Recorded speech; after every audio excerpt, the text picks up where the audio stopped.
गुणवत्ता रिपोर्ट में वायुमंडल में गैसों की चिंताजनक सांद्रता सामने आई। अधिकांश मानक जैसे अमोनिया और नाइट्रस डाइऑक्साइड ये इस वक्त तो सीमा के भीतर हैं, लेकिन बेंजीन की मात्रा निर्धारित मानक से काफी अधिक है, जो कि गंभीर स्वास्थ्य जोखिम पैदा कर सकती है।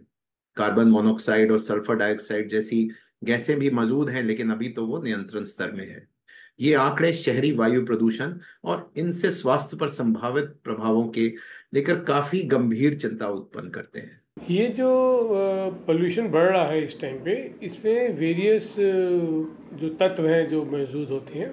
कुछ तो ऑक्साइड्स हैं, खासकर कार्बन मोनोऑक्साइड, सल्फर के ऑक्साइड्स और नाइट्रोजन के ऑक्साइड। ये बहुत ही ज़्यादा ख़तरनाक होते हैं, क्योंकि ये सीधा कण जो ये जाती गैसेस होती हैं, जो जहरीली गैसेस होती हैं, खासकर ये पोल्यूशन बढ़ती है जो कम्बशन ऑफ द पेट्रोल और ये जैसी ये जो व्हीकल्स हैं उनसे निकलती हैं। ये जब जाती हैं तो ये सांस की तकलीफ़ करती है और सिर में हेडेक करती हैं, कन्फ्यूजन करती हैं।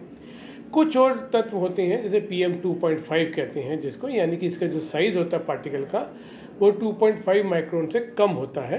ये ज़्यादा कंस्ट्रक्शन साइट या धूल मिट्टी में, डस्ट में होता है, और जब हम इसको इनहेल करते हैं, क्योंकि इतने छोटे होते हैं, सीधा लंग्स के अंदर डिफ्यूज़ हो जाते हैं और लंग्स से ब्लड में जाके हर एक पार्ट ऑफ द बॉडी को जा सकते हैं। फिर कुछ और ख़तरनाक तत्व होते हैं जो लेड होता है, ये टॉल्यूइन होता है, ये सारे पेट्रोल के साथ और इनसे ख़तरनाक निकलते हैं। ये इनफैक्ट इवन आर्सेनिक होते हैं। ये जो है ये मेटल्स होती हैं या सॉफ्ट मेटल्स होती हैं, ये इवन कार्सिनोजेनिक होती हैं, यानी कि इवन कैंसर तक कर सकते हैं। तो ये जो सब मिलाकर जितने भी ये तत्व हैं जो इस टाइम पॉल्यूशन में बढ़ रहे हैं, ये ईच एंड एवरी ऑर्गन यानी कि हर एक पार्ट ऑफ द बॉडी को अफेक्ट कर सकते हैं। चाहे वो न्यूरोलॉजिकल सिम्टम है तो हेडेक, कन्फ्यूजन और प्रॉब्लम करता है। ये लंग्स को सबसे ज़्यादा इफेक्ट करते हैं, क्योंकि डायरेक्टली हम एक्सपोज होते हैं ये गैसेस से।